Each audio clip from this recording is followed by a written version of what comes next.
បន្ទាប់ពីជូនកូនដាក់សាលារៀនហើយនឹងក៏ឈៀតជូនខ្លួនឯងនេះចូលផ្សារបន្តិចដើម្បីទិញម្ហូបទាំងព្រឹកមកថ្ងៃហ្នឹងនិយាយពីថាកូនចូលរៀនម៉ោង 7 កន្លះទេតែមកអត់ទាន់ 7 ទេដឹកកូនទៅដល់សាលាមុនគេមុនឯងហ្មងពេលខ្លះទៅដល់លោកគ្រូអ្នកគ្រូទៅទាញទ្វារលបងបើកឲ្យធំហ្នឹងក៏មានដែរដោយសារអីដោយសារតែម៉ែនេះប្រញាប់ចូលផ្សារដើម្បីទិញសាច់ទិញម្ហូបមកផ្ទះវិញ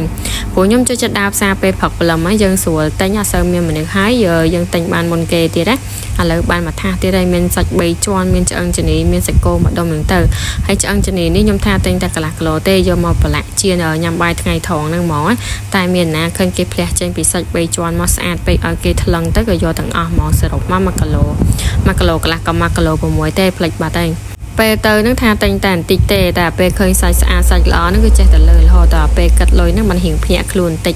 តែមិនអីទេយើងទិញមកយើងຕົកញ៉ាំថ្ងៃក្រោយទៀតទៅបើសិនជាយើងញ៉ាំថ្ងៃហ្នឹងអត់អស់ហើយរឿងដើរទិញនេះគឺលឿនណាស់10 20នាទីគឺថាបានពេញកធោឲ្យតែយូរជាងគេនេះគឺពេលនេះឯងដោយសាច់3ជាន់នេះអីនៅកោសផងខាត់ផងជូតផងលាងផងចាដុសខាត់នៅនឹងឯងបេះផងបោចផងដើម្បីឲ្យវាស្អាតល្អព្រោះយើងយកទៅធ្វើម្ហូបញ៉ាំយើងត្រូវលាងឲ្យស្អាតមកមិនថាធ្វើខ្លួនឯងញ៉ាំធ្វើឲ្យគេញ៉ាំទេត្រូវលាងឲ្យស្អាតមកហើយឥឡូវយើងលាងសាច់ហើយអស់ហ្នឹងដល់ពេលហាន់បែកចាយថាសាច់ណាត្រូវធ្វើអីនេះគឺសាច់គោនេះគឺខ្ញុំហាន់តុកស្លម្ជូរគ្រឿងណាខ្ញុំហាន់វាដាក់ប្រអប់ឲ្យហើយបែបហ្នឹងដល់ពេលយើងស្លទៅយើងមិនចាំបាច់ប្រឡាក់ដៃដើម្បីហាន់ទៀតណាហើយចំណាយសាច់3ជាន់នេះវិញគឺខ្ញុំអត់ទាន់បានធ្វើអីទេដោយសារអត់ទាន់មានពេលធ្វើព្រោះថាបើឡៃធ្វើហ្នឹងទៀតគឺដល់ម៉ោងទៅយកគោនេះហើយខ្ញុំបានកាត់វាបន្តិចមកហាន់វាហើយដែរតុកស្លកកោខ្ញុំហាន់វាហើយតុកស្លកកោលាយជាមួយនឹងឆ្អឹងជនីនេះខ្ញុំបានឲ្យគេកាត់ឲ្យហើយសម្រាប់ប្រឡាក់ហើយនឹង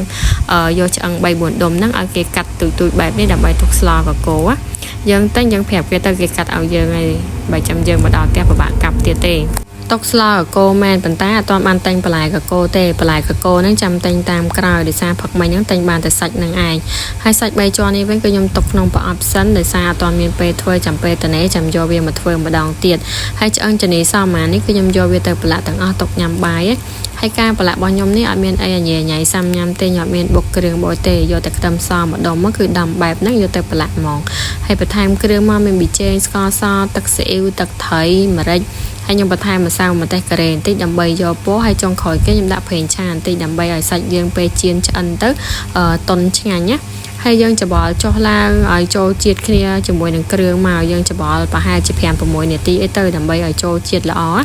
ហើយមើលតែចូលជាតិល្អហើយយើងចាប់វាដាក់ក្នុងប្រអប់ទុកបែបហ្នឹងមកយើងចង់ញ៉ាំបាយពេលព្រឹកក៏បានចង់ធ្វើជាម្ហូបសម្រាប់បាយថ្ងៃត្រង់ក៏បានថ្ងៃខ្លះយើងរវល់យើងចេញក្រៅទៅយើងមកដល់ផ្ទះវិញគឺថាមានម្ហូបស្រាប់នៅក្នុងទូហ្មងគ្រាន់តែបើកទូបើកប្រអប់មកគឺយើងដាក់ចៀនបានហើយឥឡូវសាច់ខ្ញុំរៀបចំរួចរាល់អស់ហើយអរគុណច្រើនសម្រាប់ការចំណាយពេលមើលវីដេអូនេះដល់ចប់